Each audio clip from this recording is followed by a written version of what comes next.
बिस्मिल्लाहिर्रहमानिर्रहीम। अस्सलामुअलैकुम मोहतरम नाजरीन। किसी मुल्क में एक शहजादा रहता था जिसका नाम फ़िरोज़ था। उसकी दो बीवियां थीं, एक का नाम सुनहरी और दूसरी का नाम चंदा था। सुनहरी के बाल लंबे और सुनहरे रंग के थे, जिसकी वजह से उसका नाम सुनहरी था और वह बहुत ही खूबसूरत थी। शहजादे फ़िरोज़ के माँ बाप चंदा से ज़्यादा सुनहरी को पसंद करते थे। उनकी सुनहरी को पसंद करने की वजह यह थी कि वो अक्लमंद और इखलाक में भी अच्छी थी और उस सब का ख्याल रखने वाली लड़की थी। और फ़िरोज़ के वालिदैन का ये कहना था कि इनके बाद फ़िरोज़ और सुनहरी बादशाह और मलका बनेंगे। लेकिन चंदा ये हरगिज़ नहीं चाहती थी कि सुनहरी मलका बने। वो बदइखलाक, खुदगर्ज़, मतलब परस्त और चालाक थी, इसीलिए कोई उसे पसंद नहीं करता था। यहाँ तक कि उनकी राया चंदा से ज़्यादा सुनहरी को पसंद करती थी। चंदा सुनहरी से बहुत ज़्यादा नफरत करती थी और इसी हसद और नफरत की आग ने उसे पागल कर दिया था। एक दिन उसके दिमाग में एक आइडिया आया और वो अपनी दोस्त जादूगरनी के पास गई और उसे ख़त्म करने का कहने लगी। सुनो मेरी प्यारी दोस्त जादूगरनी,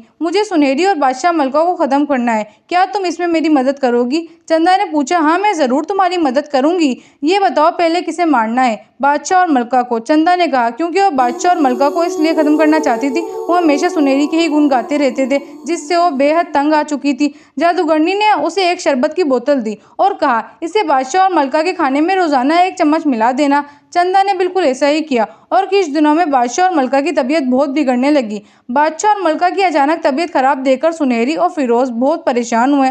उन्होंने बादशाह और मलका का बहुत इलाज करवाया, मगर किसी को उनकी बीमारी समझ न आई थी।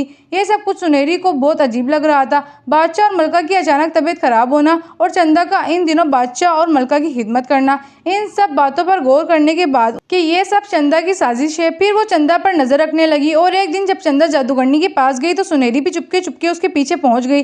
चंदा ने जादूगरनी से कहा, जो ज़हर तुमने मुझे दिया था मलका और बादशाह को देने के लिए, वो खत्म हो गया है। ये ज़हर कोई मामूली नहीं था, इस पर मैंने जादू किया था और कल तक वो मर जाएंगे। जादूगरनी ने कहा। सुनहरी फौरन महल की तरफ रवाना हुई और दिल में सोचती रही कि मुझे बादशाह और मलका को बचाना होगा। अगले दिन जब चंदा नाश्ते की टेबल पर नाश्ता करने बैठी तो क्या देखती है, राजा और रानी जिंदा और तंदुरुस्त बैठे हैं। इसे बहुत गुस्सा आया और वो दोपहर को जादूगरनी के पास गई और कहने लगी, ये क्या हुआ? तुमने तो कहा था कि वो मर जाएंगे, लेकिन वो तो जिंदा हैं और बिल्कुल ठीक भी हैं। चंदा ने कहा, लेकिन मेरा जादू तो कभी नाकाम नहीं हुआ, मुझे खुद समझ नहीं आ रहा क्या हो रहा है। तभी आवाज़ आई, क्या हम समझाएं? वो सुनहरी और उसके साथ एक परी थी जो हवा में उड़ रही थी। सुनहरी, तुम और ये परी जैसी लड़की कौन है? चंदा ने पूछा। ये मेरी दोस्त परी है, जिसकी एक दफ़ा मैंने मदद की थी और उसने मुझे इनाम के तौर पर एक ख्वाहिश मांगने को कहा था, मैंने नहीं मांगी थी, तब से ये मेरी दोस्त बन गई है। और अब तुम और तुम्हारी दोस्त 10 साल के बाद बिल्ली बन जाओगे। और इतनी ही देर में वो दोनों सज़ा के तौर पर बिल्लियाँ बन गई थी।